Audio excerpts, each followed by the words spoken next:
Hello Internet, and welcome to Ramblings of a Madman.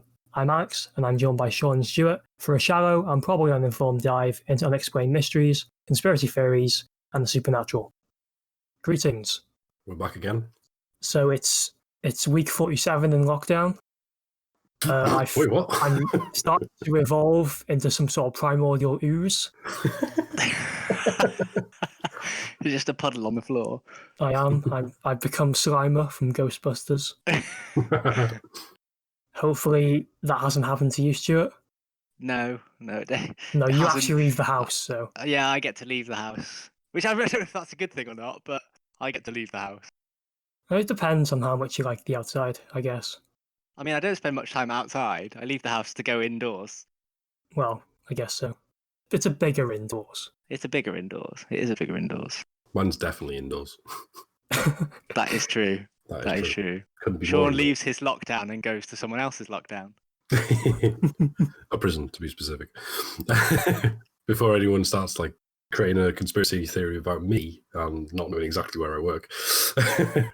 Why is he leaving a lockdown to go to another lockdown? Is he leaving the country? No, he's going to a underground facility underneath a specific airport in a nondescript country. Call back? No. Because the end of the world is coming. I had a couple of people who've listened to the last episode were like, "You're not a Freemason, are you?" And I was like, "No," but I would say that. Yeah, that's exactly what you would say. I'm not a Freemason, but if anyone is offering,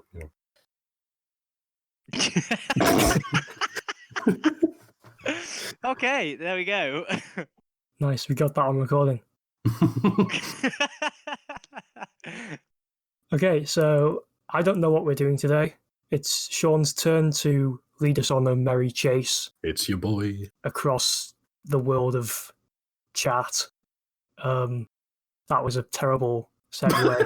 Segue. Yeah, I'll take it from here, I guess. But go for it. I'm going to be hosting this episode.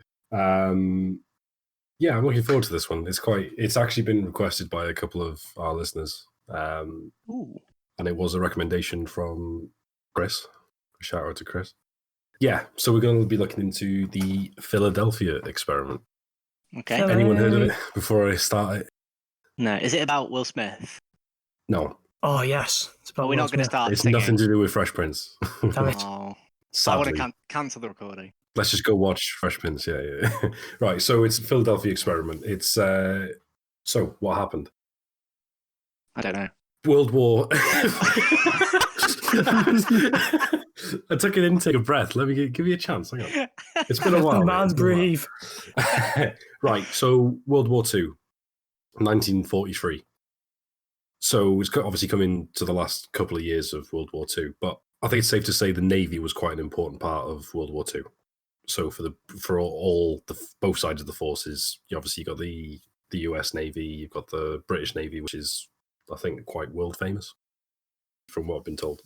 Okay. And then you got the German side with all the U-boats and submarines constantly sinking thousands of ships. That's a made-up number, but they made a massive impact, the German U-boats. So, in 1943, at the Philadelphia Naval Yard, a new destroyer-class ship called the USS Eldridge was supposedly being equipped with new technology known as electrical field manipulation. Wait, USS Eldridge? Like as Cthulhu? No. I thought that when I first heard about it, but no, it's spelled Eldridge. Eldridge. Oh. I know. Poor naming, but hey. So, electrical field manipulation. So, what this apparently did was make the ship invisible. Oh, stealth ship. Okay. Yeah. I already like where this is going. Unfortunately, there's no evidence for it because it was stealth. Well, you can't prove what you can't see. Exactly. Okay, what about I think, well, I would like to fact check this, but screw it. I'm pretty sure a couple of years later, they made the stealth bomber. Mm-hmm. It's that very angular ship that Yeah, it was invisible. Like it was invisible to radar. Yeah. Right. So it's not unbelievable to think this, right? So, but this apparently made the ship invisible. So, July 22nd of 1943, the first experiment was conducted. Witnesses reported a green-bluish glow, and then the ship vanished and then reappeared. Wait, it actually vanishes from like visual view. So witnesses reported a green-blue glow around the ship as they were watching it. So it was apparently the experiment was conducted in front of military officials, and it was reported that there was a green-blue glow, and then the ship vanished in front of their eyes and then reappeared. Oh, okay, sure. Okay. So it was also reported that people on the deck of the ship were hit by electromagnetic radiation and became very sick. A witness aboard the SS Andrew Furuseth, which is a ship that was also docked in Philadelphia at the time, a witness aboard the SS Andrew Furuseth witnessed the occurrence. Right, okay. And remember that for later, because that witness comes back. Okay. So later on, the most well-known / most witnessed experiment, and this is the one that's mostly talked about, it happened in October 28th of the same year, 1943. The same green-blue glow encapsulated the ship. Witnesses recount the loud buzzing of generators, the big, the hum of the generators building up from something, whatever the test was, and in front of military officials and other eyewitnesses, the ship vanished again. Okay. So vanished as in entirely disappeared? Yes. Do the people disappear? Or are they just like floating in midair? Yes, the whole ship disappeared. This isn't a invisible plane situation where you can see the person still sat there in midair. No, everything, it vanished. It just disappeared. And is it on water when it disappears? Yes. Okay. So, well, it's a ship. Yeah, well, I see what you mean. It could have been a dockyard being built or... Yeah, what I'm thinking is, would you have still seen the impression? Because obviously, where a boat is in the water, it displaces water from underneath it. So would you have still seen the indent? Or does the ship literally, poof, disappear? Good question. I didn't find any sources that talked about that. You mean you haven't got a picture of an invisible boat, i.e. a picture of the sea? Oh no, I've got plenty of pictures I can send you of loads of invisible just found boats. A picture of the sea and sent it to us. So yeah. So what please make that the thumbnail. Please make that the thumbnail. just the empty ocean. Invisible boats. I'll link one in the description. Just a picture of the sea. It's got to have proper clickbait with the circle around it with an arrow pointing it to it saying, "Can you see this boat?" Yeah. But just like have an outline of the boat. Yeah. Right. So the interesting thing with the second experiment is that the USS Eldridge appeared elsewhere in a Norfolk naval yard in Virginia. So not Norfolk, England. Norfolk is a city or a port in Virginia, which is around about 200 miles away. I did it on Google Maps, and if you're driving there, it's about 350 miles away. So the boat was seen. So you're saying it teleported? Are you telling me it teleported? Wait, so hang on. Who saw it? You're giving me the story. So who saw it at Virginia? The people watching it. No, but were they like told so to stand here and watch the open ocean? Yeah, and also, did it teleport to land, or did it teleport to the sea? Onto a building. Right, so I'm guessing, from what I can tell, the military officials weren't told exactly what was going to happen. They were just told that, I don't know what they were told, but the experiment, from what I can tell, is that they wanted to make the ship invisible. Okay. But on the October 28th experiment, when they did it, the ship was seen in the Norfolk Naval Yard, 200 miles, I think it's south, in another port, basically. Yeah. And then it reappeared back in the Philadelphia port. Wait, how long later? It disappeared for a short time. There were eyewitness reports that they had seen the ship in Norfolk, and then shortly after it reappeared in Philadelphia. I'm guessing within seconds. Yeah. But did they mean to do this? I don't know. Or was this like we tried to make it invisible, but accidentally we made it teleport? Or we had two ships, and when we turned one on, the other one turned off. Ooh. That's a theory. Okay. I'm already theory crafting. I want to know more. The gears are turning. Okay. So this is Oh, okay. So another thing. A crew member aboard at the time claims in the blink of an eye he had travelled from Philadelphia to Norfolk and then back again. So that's a crew member of the USS Eldridge claiming that. So I'm assuming he must have been able to see, so he was probably on the deck. Yeah, he was above deck, yeah. Okay. It was a fully, as far as I know, it was a fully manned ship. Yeah. Like a working ship. Did he also get ill? This is the interesting part. Upon its return, sailors were said to be fused to the steel of the ship. Oh, God. One man had his hand fused to the bulkhead. Many other crew members were mangled and broken. Oh, it's like Dead Man's Chest. This reminds me of fuse with the ship. Dead Man's Chest. I've not seen Dead Man's Chest. Pirates of the Caribbean. Oh, Pirates of the Caribbean. Yeah, it reminded me, as soon as I heard of this, it reminded me of Event Horizon. Oh, I haven't It's a seen very Event weird Horizon. sci-fi space shit. It's all like a horror thing on a spaceship. And very similar to this, you have a crew member that is literally stuck inside one of the wiring panels. It's so weird. And to me, it feels like it might have been taken a bit from this, right? So there's other things that happened. Some of the effects that some of the crew members had. So insanity. Some people literally just went insane. Yeah, understandable. Some people spontaneously combusted. Sure, why not? One man apparently walked through a wall in front of his family. He vanished and then was never seen again. Wait, like afterwards, after getting off the ship? Yeah. So they're saying that he was a crew member, that whatever happened on the ship affected him, and he was just able to do this and then literally walked through a wall in front of his family and was never seen again. He got X-Men powers. Yes. Yeah, it's like the poltergeist. Another thing that happened is that a couple of people had, they described it as a standing coma.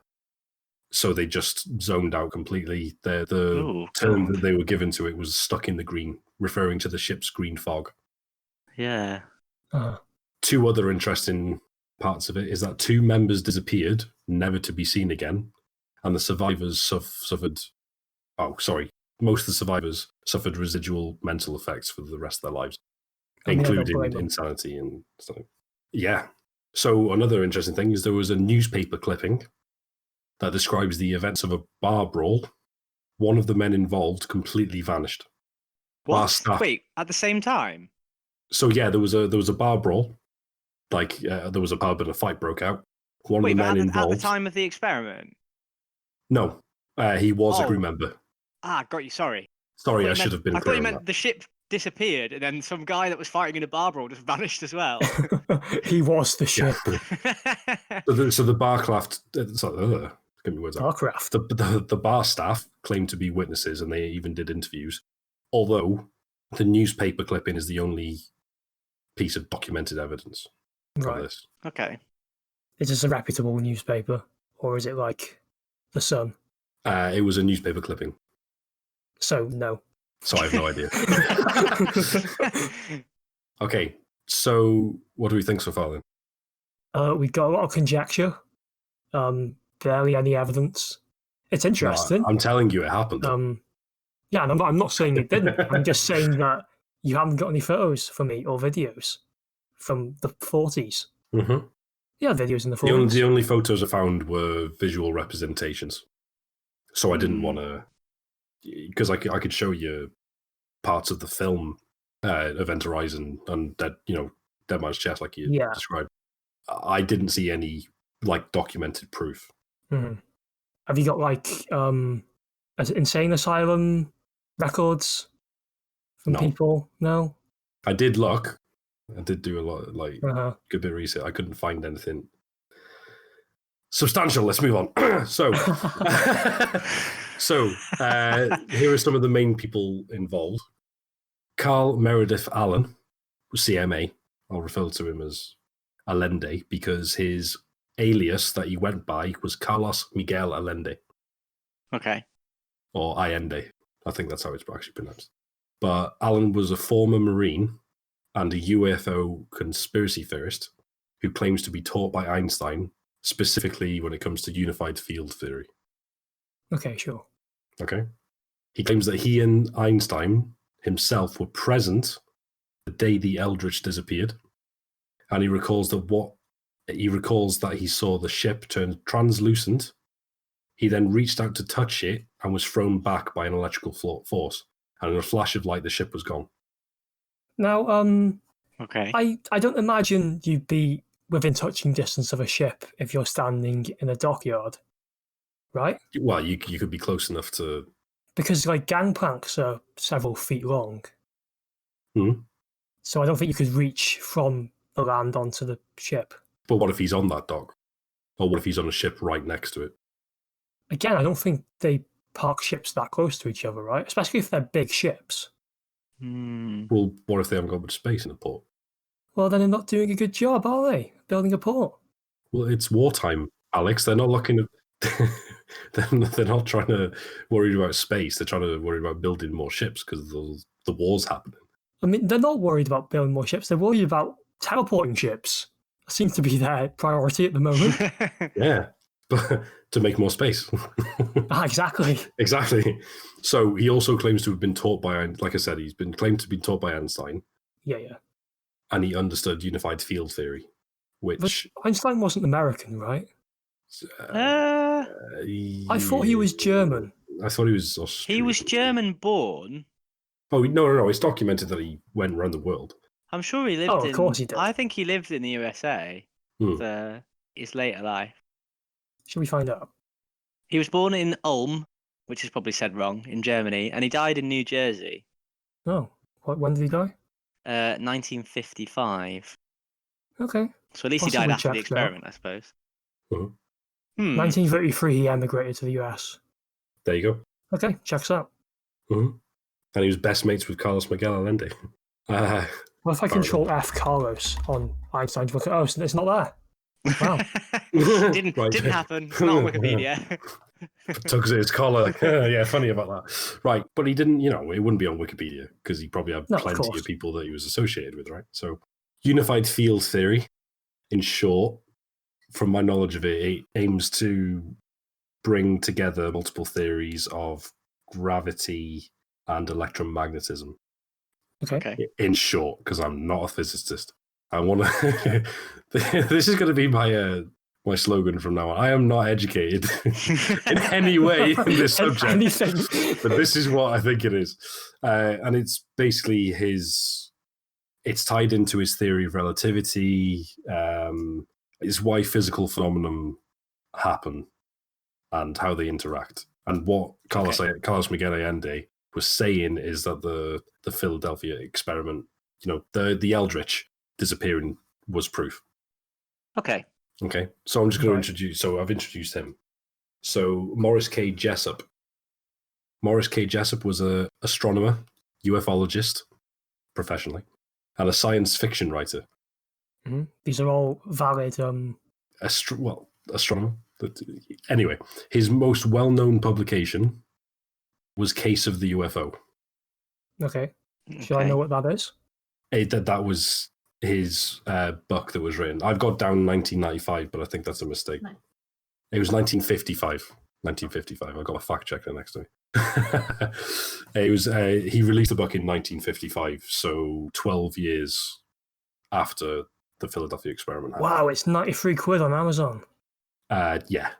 So we'll go into that a little bit because Morris K. Jessup... new from 1,000 quid. Yeah, because people want to read them. One. But before you look any further, let me get to this as well, because this is still relevant. So he received several letters from Carlos Miguel Allende. Some say that he received up to 50 different letters, but it was most likely just 2, a couple, about the case of the Eldritch. That's a big difference there. Yeah. Jessup investigated but could not find any proof. But in 1957, the Office of Naval Research, the ONR, came to Jessup. They had received a copy. They had received a copy of the case of the... That tickled me, and I was trying not to laugh, and then I just couldn't control it. Right, so I'll start that again. You went to Starbucks.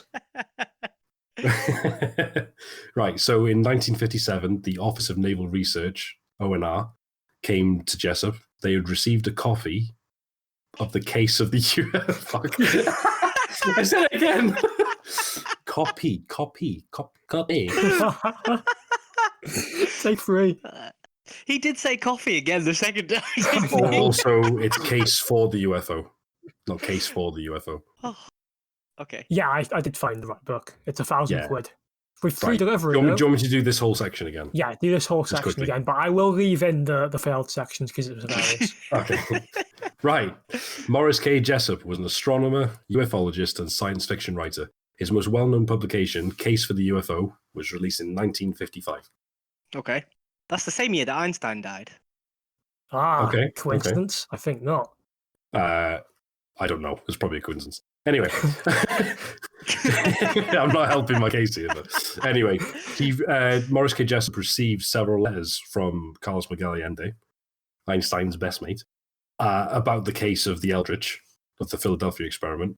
Jessup investigated but could not find any proof. In 1957, the Office of Naval Research came to Jessup. They had received a copy of the case for the UFO. I said copy! It went robotic. Did it? Yeah. It went robotic and I thought you'd said it again.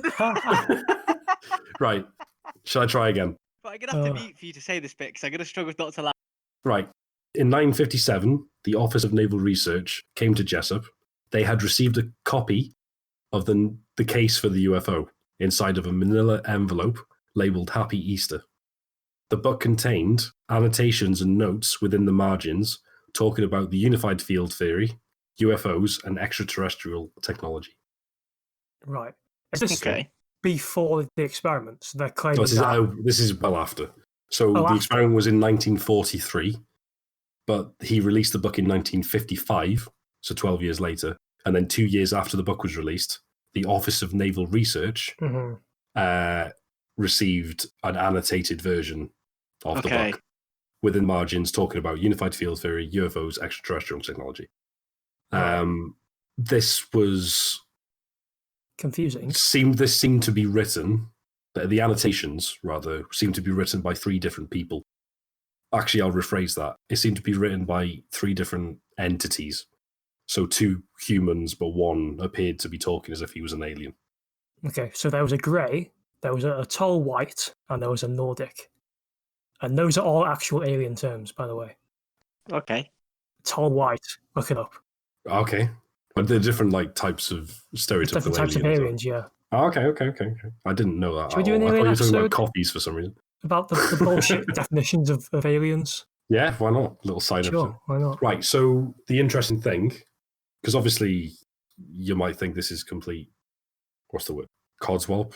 Bullshit? Whatever. Why did the ONR, the Office of Naval Research, print and publish about 127 copies of the altered copy? Okay, who did they print it for? They just printed it. Was it published? They printed and published. Oh, right, okay. The copy of the annotated version. Yeah. About I wonder if they doctored it in any way. Did they claim that they did it? No, they did not claim that they did it. They published it under this guy's name, right, who wrote the book. Morris K. Jessup. Yeah. They published it under his name, but they made it clear that it had been annotated by someone or something. Okay. Or 3 things or people, right? So what do you think of that? So are you kind of saying that there was a time traveler who had the technology for it and then gave it to them so they could do the experiment, but then they got it after the experiment, like a sort of time travel thing? I wasn't suggesting that at all, but that sounds really interesting. Yeah, it does. It sounds like a good theory. Basically, what I'm saying is that after the experiment happened, the case of UFO, I think, talked about the Eldritch maybe, and then it was annotated, and they had talked, whoever had annotated it had talked about UFOs, extraterrestrial technology, and unified field theory, kind of bringing it together. Mm-hmm. And it basically propelled Carlos Miguel Allende's theories on the Eldritch. And it made it way more widely known. Because at this point, the experiment wasn't well known. Not many people knew it happened. Because let's be honest, these days, if it had happened, it would be on the internet instantly. It'd be on Reddit. But we're talking about wartime, 1943. I don't think so. If it was a military experiment, it probably wouldn't be. Well, maybe, but what if, I don't know, actually, I'm just theorizing. What if the Philadelphia Naval Yard was military owned and you couldn't have general public walking around? Yeah, then you wouldn't have public knowledge of it if it happened nowadays. Yeah, exactly. But it probably would be leaked because someone in the army would have leaked it, right? Well, I don't know. The military's pretty secretive about all this stuff. All I'm putting forward is that in 1943, it's less likely for that sort of information to reach public knowledge. Yeah, I agree with that. That's what I'm trying to say. That's all I'm trying to say. So the Office of Naval Research publishing these copies, to be clear, the case for the UFO was actually quite well received. Mm-hmm. And he tried to do other books after this, but they didn't really take off. And they were actually like rebuffed by different publishers because they just didn't work or whatever. But his first book was actually quite well received. So when the Office of Naval Research printed the annotated version, it just brought it to even more widespread kind of knowledge, right? And Jessup never claimed that he did the annotations. No. Okay. You presume that the annotations then... So Alex, you mentioned about could it be somebody annotating it before the fact and then kind of travelling around in time around it. But I wonder if it is just people who are non-military who are just making hypotheses about the links between... Well, although I'm curious to know what exactly they mention in the book about the Eldritch. Is it the glow, or is it the fact that it moved through space? Because if it was the fact that it moved through space, then that would be kind of understandable because you'd be on about, I'm not really exactly advanced sure. Technology. Yeah, I'm not exactly sure specifically what they talk about because I'd probably have to spend £1,000 to buy a brand new version of the book, according to Alex. So what they were saying is that, in short, they linked what had happened with the Philadelphia experiment to unified field theory, UFOs, extraterrestrial technology, all that. So there's three different annotators. Like, the way they were written, it was three clearly different writers that had like three different handwriting. Yeah, so I'm guessing the one that was talking about extraterrestrial technology, people consider it to be an alien because of the way it was written, the language used. Oh, but only one of them sure. talked about extraterrestrials. Yeah, so they all talked about three different theories each. Different theory each. Oh, okay. Okay. So Jessup's continued frustration over the Eldritch case taunted him. Despite being an educated man, his books following the case for the UFO were flops. He lost a publisher, and his wife left him in 1958. Okay? Mm-hmm. In 1959, Jessup was found dead in his car with a hose connected to the exhaust pipe. He had inhaled the fumes. And the night before his death, a friend reported that Jessup called her and said he had something important to tell her.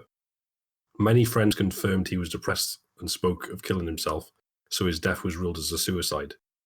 But he specifically said he had something important to tell her about the Philadelphia experiment, about the USS Eldridge. So did he know too much?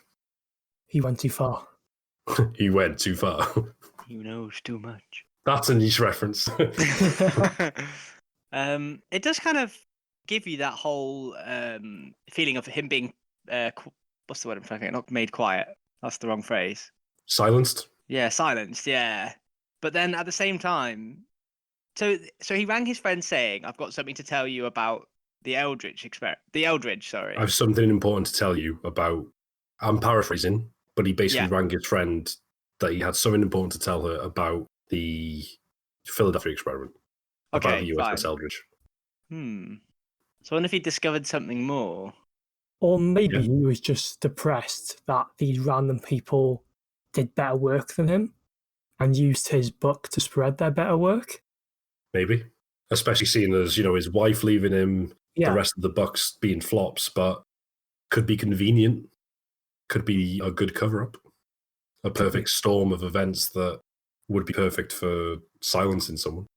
Because what if, if he was clearly investigating it, and if someone was trying to hide it, wouldn't he, if someone was trying to hide it, then they would have kept an eye on him. And maybe with his case of the UFO, it didn't have any concrete proof, evidence, anything. Maybe they had his phone tapped. What do you think? It lines up very well with the idea of him being silenced, in the sense that you could quite easily fake that after he died. So if he'd been shot, you could then put him in a car and fill a car with fumes. And if you're the government, you just make the post-mortem say what you want it to say. Yeah, and the crime scene investigation, you just do it yourself. Yeah. And then rule it out as a suicide. But then at the same time, you wonder, is it 16 years? Did you say 59? Sorry, 58. When was it that he died? 59, yeah. 59. So we're like 16 years after the original event. Mm-hmm. But it was 2 years. It was 2 years after the annotated version was published. It's quite a long time to think you've discovered something new. This is what confuses me, though. Like, because if the who was the research group that published it? The Navy Office of Naval Research. Yeah, if the Office of Naval Research thought it was like secret alien technology and they wanted to silence people who knew about it, why would they publish it? Or maybe they weren't involved. The Office of Naval Research it's the official US department of the government, I guess. That's my interpretation of it. That will look into. So you're saying research. Maybe a whistleblower sent it to them in the envelope? Maybe. Well, here's the thing. What if whoever was trying to silence whoever silenced Morris K. Jessup allowed a lot of it to happen? Because again, the books aren't necessarily proof. Someone scrawling annotations isn't proof. No, definitely not. So what if they let it happen? As soon as Morris K. Jessup realized that he found some new information or whatever, and he was about to leak it to his friend to talk about it, he instantly gets silenced after everything that's happened. Because if I'm the one presenting the theory, but I'll admit, like a book that includes the case of the Philadelphia experiment, and then an annotated version that could have been anyone that gets delivered to the Office of Naval Research, I'll admit that none of that's proof. But whoever's trying to hide it would also think that. Yeah, and the other proof you've got is like eyewitness testimony, supposedly, and people being fused to the boat. I can't get past this. Do you reckon that hurts? Being fused to a boat? Well, I think that's probably not talking about being fused to a boat, but I think the reason that they're probably thinking that happens is when you what's the bloody film called? Lord of the Rings. The film where they teleport somebody from one place to another. Is it? Almost every science fiction film. It's a bit like in Star Trek where they use the teleporter pad. Yeah, and they say breaks you apart and makes you a new person. Yeah, I wonder if it's early theories of that, and the talk is about people have been put back in the wrong place as they've been teleported, and that's why they've been fused to the boat. Whereas actually, the person who is probably obeying a different level of physical theory to a solid piece of metal, as in humans are liquid, if you kind of get what I mean. Wait, I think the film I think you're talking about is The Fly. It might be. Yes, it is The Fly. Yeah. Where they get fused. Because he gets teleported and then he becomes the Fly, doesn't he? Yes.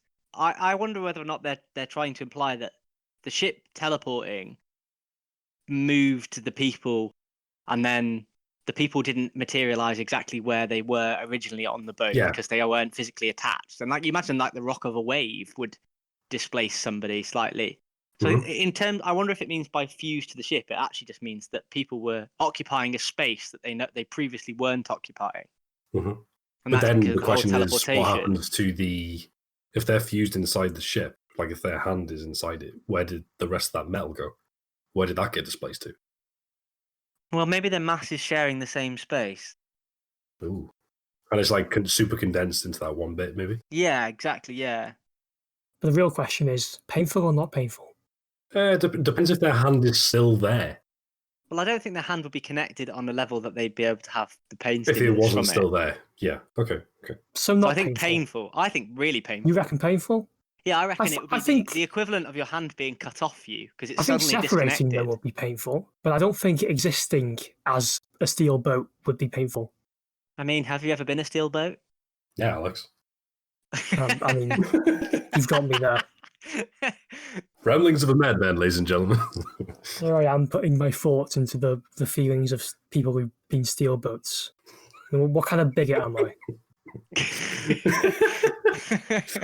Okay. I apologise to all the steel boat people out there for my assumptions about your feelings and thoughts. You're forgiven. Oh, you're a steel boat person. I am a steel boat person, yeah. So, painful or not painful? Very painful, actually. Especially when people mock me on the internet. Right, let's move on.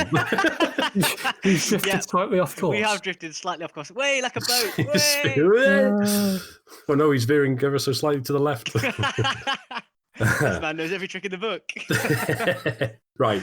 Speaking of movies, in the 1980s, a movie titled The Philadelphia Experiment, directed by Stuart Raphael, was released.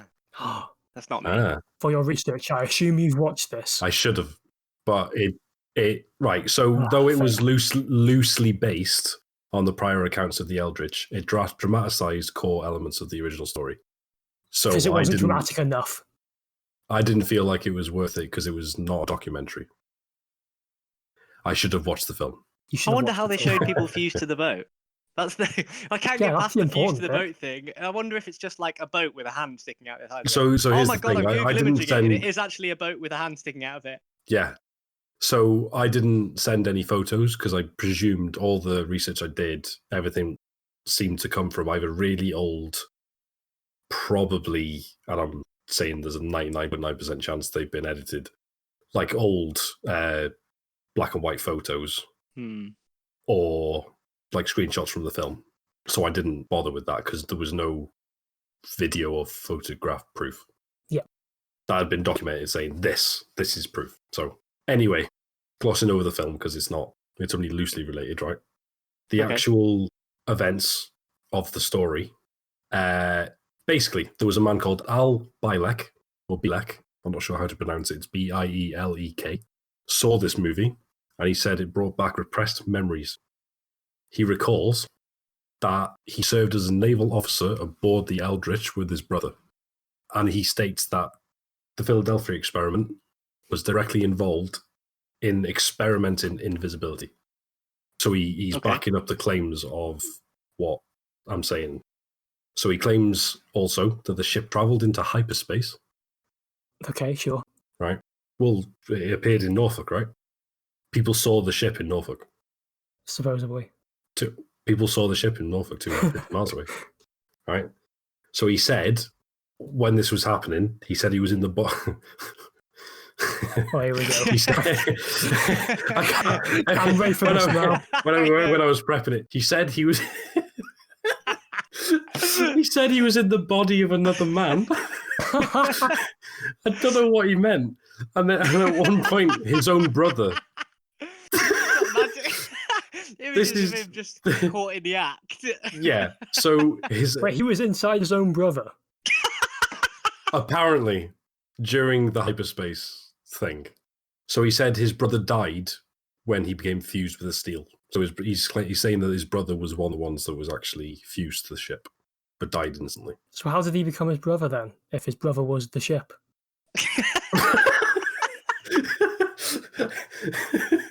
There was a split second where I went, what the fuck are you about? Right. Well, I won't take it out of context. So he stated that he jumped overboard to escape, but instead of hitting water, he drifted through the clouds, then passed out. Wait, which clouds? So it goes into hyperspace and he falls through the clouds? Right, so he claims that he jumped overboard to escape because all this was going on, but instead of hitting water, because obviously he's on a boat, he presumed that he was still going through water, right? Yeah. Instead of hitting water, when he jumped off the boat, he drifted through some clouds, then passed out. And then he woke up in a hospital in the 21st century. Specifically, he says the 21st of August, 2137. Okay. Right, you've gone too far now. No, this is what he's saying. So watching the film brought back these repressed memories. So How did he go back to the 80s from the 21st century? 22nd century, actually. So, I'll carry on. So he also claims to have visited the 28th century, and cities were governed by computer systems, and there was only 300 million people left, and they were planning on visiting Mars, and he also visited the year 6037. He made a lot of these claims, right? And he claims that aliens were directly involved in the Philadelphia experiment. I wish you could see my face right now, but it's I'd say a mixture of disappointment and bewilderment. Okay. It's 50% bewilderment, 50% terrible beard. Yeah. How much LSD was this man on? Well, he was watching the film, so like 12. I don't think it had good reviews. Should we look up the reviews? I mean, it's got 50% on Rotten Tomatoes. It's not doing too bad, eh? Yeah. Half people said it was good. Oh, okay, actually, so I do have something to send you. Nice. So I lied. I built up suspense. I do actually have things to send you. Oh my god, this font choice. Yeah, it's disgusting. We've got a word art title. So it's got a picture of Carl Allen there, as in Carlos Miguel Allende. So he actually died in 1994 as well. Oh my god, the year I was born. He's obviously the one that sent the letters, right?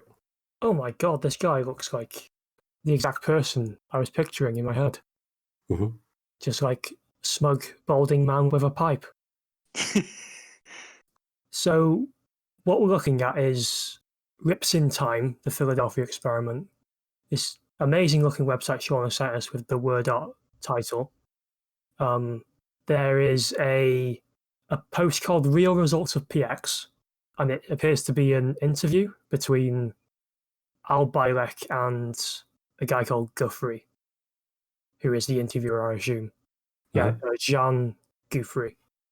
I guess we'll sort of like read a bit of it out in script form. So I'll be the interviewer. We go with that. Mm-hmm.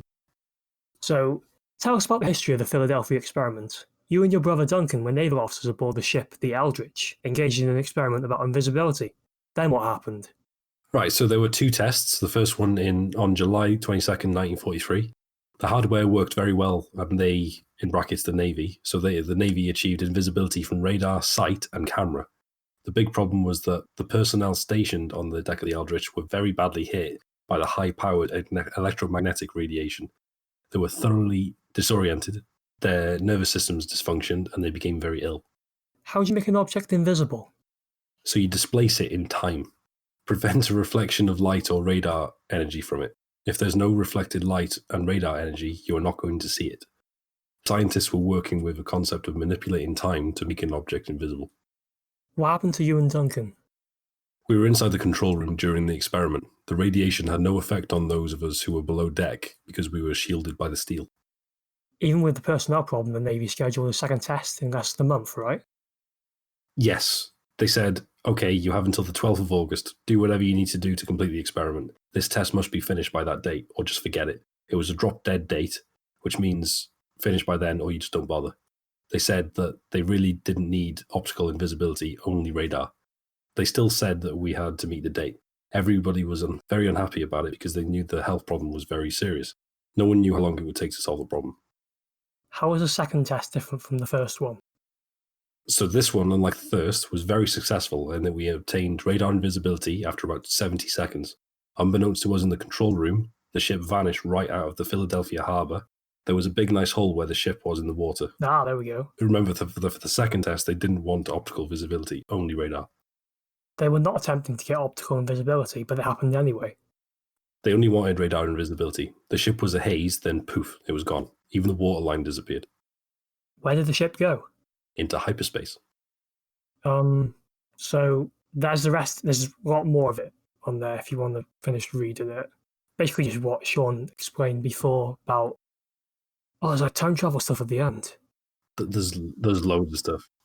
But the thing is, this is like, I feel like the way that he's responding to the questions like that, he's got a perfect answer for what hyperspace is. Yeah. And like, he says that he actually has his other brother.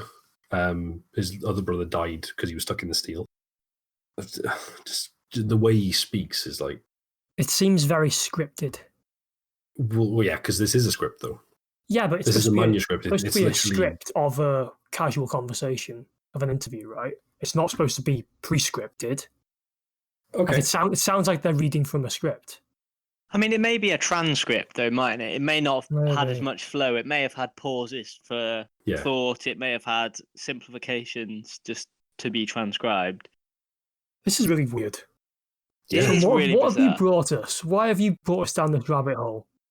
What? It's asking me to support the site by clicking somewhere. What is this? But long story short, from that manuscript, you can see that whether you believe that it is scripted or not, personally, I would not necessarily disagree, but I dispute it because I think that of the way it's been transcripted. If you're literally making a manuscript of a conversation or an interview, it's going to be really hard to, unless you literally put the emotions or the way people said stuff, you know what I mean? It's going to be really hard to know exactly how they spoke. But the way that he has answered all these questions, it feels like he knows way too much about it, if that makes sense. Well, yeah, if he's made it up himself, he would know a lot about it. Does any of it sound unbelievable? Yes. My mind is blown. I know. I don't know what to say. I'm like entirely baffled to the point where I lost the train of thought lost the train of theory that we were on. Mm-hmm. I feel like we need somehow to rein it back in. So everything we discussed so far, what are you feeling? It sounds like a lot of nonsense to me. Okay. Like a lot but of you people... have a guy literally explaining everything and going, look, this is what happened. Yeah, but it sounds like he's writing a science fiction story. Well, yeah. Anyone can write I could write a science fiction story right now. It wouldn't be very good. It wouldn't be as good as this. Very good. But well, what if he had PTSD from it, forgot all the stuff, and then literally the repressed memories came back because he saw the film? Or what about? Because I'm sure it mentions in the manuscript. Go on. You yourself said the film was very loosely based on the Philadelphia experiment. Yeah. But what if that brought back memories, repressed memories? Well, then they went very repressed if something very unrelated brought them back to him. Well, okay, so what about Morris K. Jessup being found dead in his car? Well, that sounds like maybe he's been silenced. But there are bits of this that make me think they've been elaborated way beyond what was probably something that could have been realistic. Because if you think about trying to make an object optically disappear, you can use things like reflective panels. You can use, well, if you've seen the latest, it was the latest Spider-Man, where they use projectors and all sorts of random shit. You can make things disappear if you want to. Equally, if you put something in a like a shimmer on the horizon, it would disappear. So, like when you were talking before about them having generators and heating things up, like if you like the heat wave sort of thing. Yeah, if you made something hot enough, something would disappear in a mirage. Maybe, I don't know if that's electromagnets do generate heat, right? And you think that maybe enough energy, the energy that would be required to produce to make a ship disappear, would probably fuck up the people on board. Maybe it would melt them so that they were actually melted against it, or some sort of Han Solo experiment went wrong. Maybe that explains it. And I wonder if maybe people have seen that. The thing that I just don't understand at all is how it teleported. That's the bit that I'm just like... Yeah, that's the thing, right? It makes no sense to me. It was seen. Eyewitness reports say that they saw it in Norfolk, which is in Virginia. Philadelphia is in... Philadelphia is... Is it in Philadelphia? I have got it on the script somewhere. Yeah, it's Pennsylvania. There you go. Good timing. Yeah, so it's in Pennsylvania, which is a completely different state. It was seen in Norfolk, which is in Virginia, 200 miles away. Completely different. Yeah, but these are random. We don't even know the names of these people who claim to have seen it. This didn't happen. This is stupid. I'm going to go. I'm going home. I'm already home. I'm in quarantine. Right. God, I'm going crazy. So actually, the eyewitness report said that he was from Torred. Oh, no. No. So, shall I go through a couple of the counterpoints? Yeah, I want to know why it's not true. Why have other people decided that this is not true? Yeah. Okay. Before I go crazy. So there are a lot of conflicting reports on the Philadelphia experiment, and many professional paranormal. This is the thing. This is a thing. Professional paranormal researchers. Mm-hmm. I didn't know it was a profession. It's not really. They claim it's a profession because they make money from selling books. Okay. But they consider it a hoax. So, computer scientist, author, ufologist, and astronomer wrote about a procedure that happened on the USS Engstrom, which was docked alongside the Eldridge in 1943. The procedure involved a process called degaussing, which is a process where they wrapped ships in electrical cable to create an electromagnetic field. This was to avoid detection from German underwater mines. So they had like you must have seen them. They're like the proximity mine sort of thing. If they got too close to ships, like the hull of the ship passed over them. It would click one of the triggers. One of the spike things would press in. It would blow up and destroy ships. And they were magnetic as well, so they would home into ships basically, even though we're connected by chains. Mm-hmm. So the idea was that if the electromagnetic field wrapped around, the degaussing technique was meant to stop it from being magnetic, right? So it wouldn't get hit by the mines. Okay. It's possible that rumors of an invisible technology got out of hand through Chinese whispers. Yeah. So if you make it invisible to mines, you're making the ship invisible. You know what I mean? Yeah, I can see that being much more realistic. Did it actually work, degaussing? Was that a thing that they employed? I'm not 100% sure if it actually worked, but in theory, I'm on Wikipedia now, trying to have a look. Basically, the description of degaussing a ship is to run electrical cables around the circumference of the hull and passing an electrical current through it, which cancels out the ship's inherent magnetic field. Mm-hmm. It therefore makes the ship invisible to the sensors of magnetic mines, but the ship remains visible to the human eye, radar, and underwater listening devices. Mm-hmm. Installing such special equipment was, however, far too expensive and difficult to service all the ships that would need it, so the Navy developed an alternative called wiping. Well, imagine how much electrical wire you'd have to wrap around a massive, like a destroyer. Well, you'd have to have an enormous generator with enormous fuel supply. Mm-hmm. So I think that's like quite interesting. Just completely separate from the Philadelphia experiment. I think it's genius. Yeah, it is clever. I like it. So another thing. Wait, hang on. It did actually work, but it was very expensive. Yeah. One of the ships was called the USS Deepam, and it was made in 1943, launched in 1944, and commissioned in 1945. It was sunk in 1982, so it worked for a long time, but apparently it did actually, it was invisible from mines. So that's a thing that was real. Mm-hmm. Anyway, continue. Okay. So one of the claims of the story saying that obviously it was seen in Norfolk. Veterans claimed that the Chesapeake and Delaware canals that were only used by the military could explain why the Eldridge was seen in Philadelphia and Norfolk on the same day. So when I was saying that it was seen in Norfolk and then it was seen in Philadelphia back again, it could explain why people saw the ship in Norfolk. You're saying that throughout the day it travelled to Norfolk and then back? That's along this canal? They're saying that it's possible for it to have been in both places in the same day and returned back. Yeah. Mm-hmm. Yeah, what did you say? It was like 200 miles? 200 miles, I think, as the crow flies. It was about 350 miles by car, but that does take a long road round because if you look at it on a map, it's not super important, but it's about 200 miles of water, I think. So in theory, I don't think ships can move fast, I guess. Yeah, they can, but I just think more people would have seen it. Like you would have non-military reports also, what if they of people seeing a ship. You'd have like people who were just out in their back garden that happens to face onto the canal. They'd have seen a massive warship. But also, what if you're not looking for the warship? Yeah, but you'd be hard-pressed to miss a ship. Well, not in a naval yard. Well, it was an invisible ship.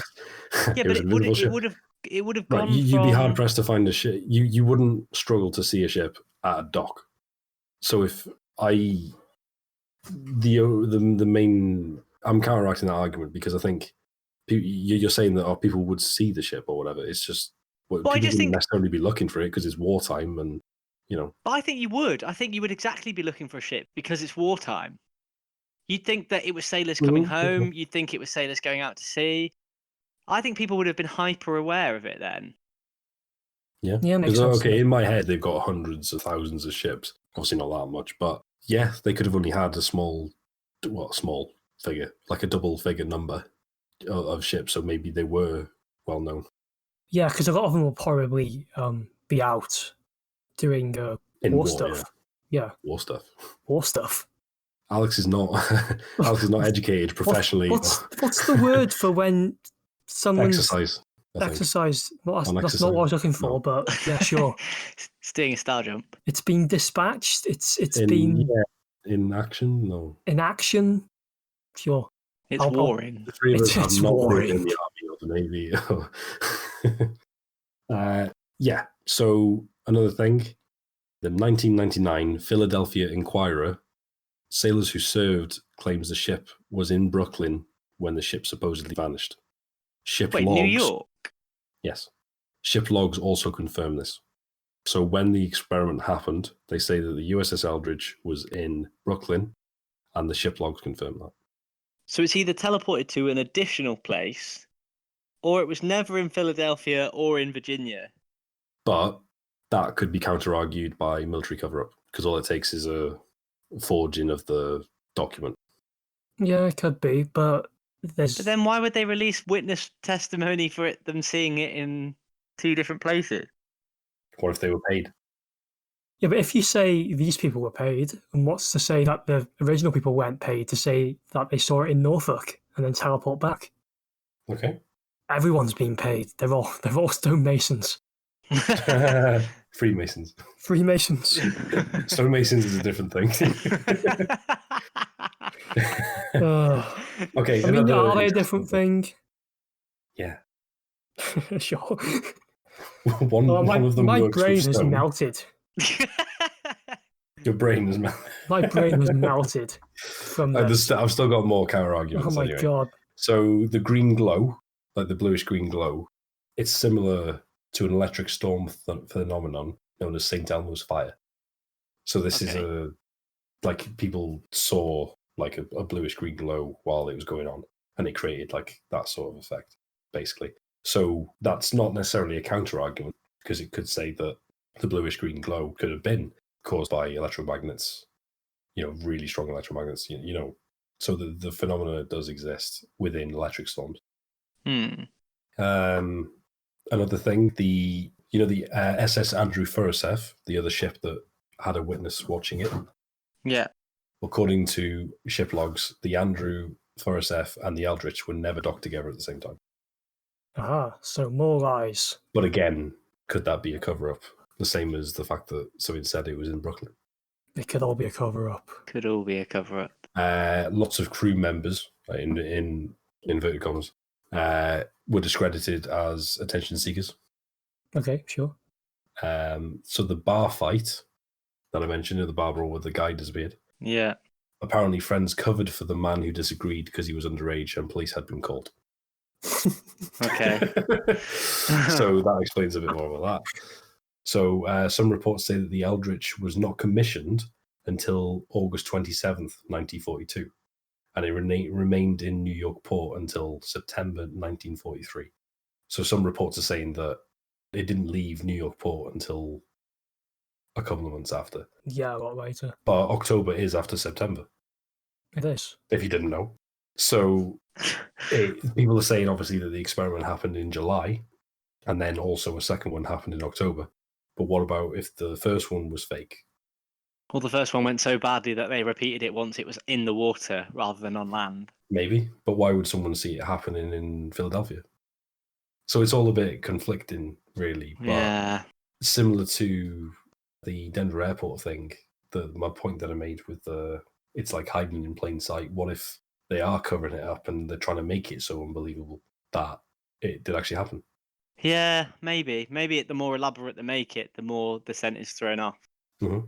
So another thing, some reports say that the October experiment occurred when the ship was in the Bahamas, but also others claim the ship logs were falsified. So, I mean, if it was in the Bahamas and it was warm, well, what month was it? when the October experiment happened. Oh, the October experiment. So, if it's warm enough in the Bahamas, then you might get that mirage effect to suggest that it disappeared. If it was on the horizon. They're saying that when people say that the October experiment happened, it was in the Bahamas, not in Philadelphia. Oh, got you. They're not saying they did the experiment in the Bahamas. Okay. They're saying that it was just in the Bahamas. Everything just looks like a ruse, doesn't it? But obviously, other people are saying that the ship logs were falsified. So, reunion of Navy vets who served the USS Eldridge told the newspaper in 1999 that the ship never made port in Philadelphia. So it never happened. It just never happened. Apparently. Some claim key literature emphasizes dramatic embellishment rather than research and fact. Yeah. If you had to put me on the spot now and say, did this happen? I would say no. I'd say, why have people got the story that they've got? The answer with that would be a dramatic embellishment of something that probably actually happened that was much less exciting. Mm-hmm. Yeah, I like the gossing thing you said before. Yeah. I'm not done. The Chinese he's not done. style. I'm not done. Not done. So, remember Carl Allen? Yeah. Carlos Miguel Allende, he was not the most trustworthy guy. So a lot of his story changed, and he made definitely some questionable claims. So he claims to have met a scientist who actually died before he was even born. Okay. I can't remember the name of the scientist. I didn't jot it down. I do apologize, but that's don't say it was like Nikolai Tesla or something. Just to throw a spanner in the No, it wasn't. It was Plato. He claims to be in besties with Einstein. Yeah, obviously. But Einstein was not in Philadelphia at the time of the Philadelphia experiment. Okay, that's a big one then. Yeah. So apparently he had a lot of psychiatric illness. A family friend describes him as a creative and imaginative loner. He died in 1994 and confessed it was a hoax, but then retracted his statement. So on his after he died? On his deathbed, he basically said it was a hoax before he died, but then took it back and he was like, no, it was actually true. So maybe he was crazy, maybe he was lying, or maybe he was being told to cover it up, or then he was like, no, actually, no. But the general consensus around Carlos Miguel Allende around the time was that they considered him to be a delusional publicity seeker. Yeah, it sounds like he's a bit of an attention seeker. Carlos Miguel Allende is basically the main source of a lot of this information, right? It does just sound like a massive delusion. Like, I've had what we probably would call, I suppose, the unfortunate pleasure of meeting people who are very psychotic. And when they talk to you, they are very captivating. They talk what is what I assume is absolute nonsense. I've had multiple people tell me lots of stories about aliens and about the fact that aliens are going to attack tomorrow and they're going to step through a portal, blah, blah, blah, blah. And the way that they say it does come across. They're completely convinced, aren't they? Yeah, it's true to them. It's an unquestionable truth to them. It does kind of sound like perhaps this has gone on from an initial delusion and become so factitious to this person, despite it sounding so fictitious to the rest of us, just because to them it's an absolute truth. Mm-hmm. So another thing as well that I didn't have it written down, but I do remember looking up, was that the three annotators from the book, they were like, science happened, and forensic science happened, and then they worked out that it was actually the same person. Oh, I don't know exactly how they did that. It'll be just a different pen then, probably handwriting. Yeah, so I don't know. He must have written in different handwriting, but on further investigation, they found out it's the same person. And there's some claims to say that it was actually Carlos that wrote all of it. Well, that would make sense. Oh, yeah. It's all a hoax. It's all just a hoax. We've wasted your time, I'm sorry. No, because I'm going to leave you with a counter-argument to the counter-argument. Okay. So there are still hardcore believers of this, right? Of course there are. So declassified documents show secret military experiments that happened in Philadelphia. So these are actually related to the Manhattan Project. I don't know if you know anything about that. It's basically when they built the first atom bomb. Yeah. So facilities around the country were buying uranium. One was at the Philadelphia Naval Shipyard, and an accident occurred where a bunch of people died clearing out a pipe filled with steam and uranium hexafluoride. Yeah, but that's got nothing to do with a ship teleporting. Explosions ruptured the pipe, showered the men in hydrochloric acid. Is the Philadelphia a combination of truth and embellishment? No. Because what if? Right. Well, what if there has been proof that around about the same time, secret military experiments from declassified documents happened in Philadelphia. So what's not to say the Philadelphia experiment did happen? I'm not claiming that because it's it ridiculous disappeared and appeared somewhere else. Do you think that the Gossing was ridiculous? Yeah, actually, I take it back. I think that the Gossing thing you said is quite likely. Yeah, because it's happened, right? Someone's seen this experiment and they've blown it way out of proportion. Yeah. For whatever reason, whether they want attention or whether they have delusions or whatever. And then maybe this Carl Allen guy's made some massive hoax around it. Yeah. So I want to get both of your theories, but I've got. If you say you've got 15 more theories about it, I'm going to shoot myself. No. I'll just hand up now. I've got my own theory, and I wanted to see what you guys come up with first. Okay, I'll go with direct the Gossing thing you threw out at the very first counterpoint. That seems quite likely to me. Yeah. Mm-hmm. And in terms of the Philadelphia experiment as a whole, it's ridiculous, and I'm sad you brought it to me. You I'm told disappointed. Me that a man from a different dimension went to Japan. Look, that was a year ago. It was a different time. I've changed. Okay, so Stuart, what do you think? I mean, I think. Oh, I don't know. I'm completely flummoxed by this one. I just don't understand how any of it's true at all. I think it's definitely Chinese whispers or embellishment of something that probably started very innocently. Maybe somebody seeing, I don't know, something disappear in a mirage, maybe, and then thought, oh my God, the ship's disappeared. And then it happened to just be that it travelled somewhere else, and then someone spotted it on the same day and went, oh my God, a ship. And that was it. And I'm completely baffled by how on earth this has gained so much traction. But now I want to watch the film. And I'm just like, I kind of want to watch the film. I'm just completely like, what? It is completely dramatised. Like it's a horror film. It's so silly. I don't know. I think it's a bit like of a romance comedy thing. It's a rom-com. It's a rom-com. I don't know. I remember seeing that it wasn't worth watching, but to ourselves and listeners, maybe it's worth just giving it a quick I want to see a rom-com where people fuse to ships. Do you want to watch a rom-com where people fuse to ships? That sounds like it could be incredibly dodgy. Hell yeah. I've seen enough Japanese anime to know where this is going. So, in short then, Stu, what's your opinion on it? It's utter garbage. I think, yeah, so you were basically saying that it's an embellishment of the truth, it's Chinese whispers, yeah. Yeah, so it's rubbish. I think I find it really interesting. Obviously, it's like the stereotypical like sci-fi thing that potentially never happened, but the theory of like them being fused to the ship and stuff, like it lines up with a lot of science fiction that you see these days, like with the films we discussed, but also The Fly and those sort of ideas and stuff. And I like it as a mystery. I'm not saying I believe it's true. I think the degossing thing, which has been proven to be a thing, could have been the Chinese whispers side of it. Yeah. But the fact that there have been secret military experiments in Philadelphia and different sites, and all these declassified projects show that things did happen, right? So I'm not saying that they were able to make a ship disappear, but yeah, but would they not have declassified it by now if it happened?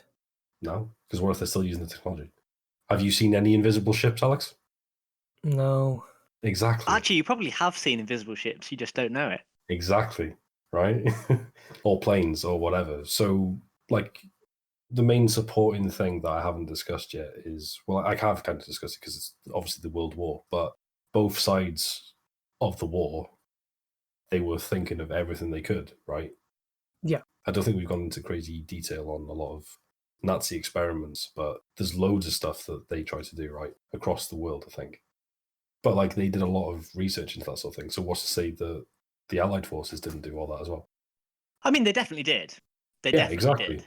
like the fact that Einstein is involved. Well, there's talk about Einstein being involved and him being in the right country at the right time. Like he must have had hundreds, if not thousands, of experiments trying to prove theories of things that went horrendously badly, that were failures in the grand scheme of things, but were probably small stepping stones. Some of them must have come up with some weird and wacky shit. So I can definitely see there being like similar experiments happening at the same time that have now been declassified because they're absolute shite in the grand scheme of things. Yeah, I can see the theory being thought up by a scientist during the time, but I don't see how they would have tried to do it as an experiment. Yeah. I don't know how they would have tried to do it, but also we're not scientists, so we wouldn't be able to. There was definitely a branch of the Navy who was like, right, our job is to try and make ships hide from radar. Hell yeah. Because it was wartime, they would have made anything happen if they could. So, but I don't imagine that they actually made the technology for it and then made a ship teleport by accident. Because that is just ridiculous. That's how science works, Alex. Sometimes things happen by accident. As Bob Ross once said, happy little accidents.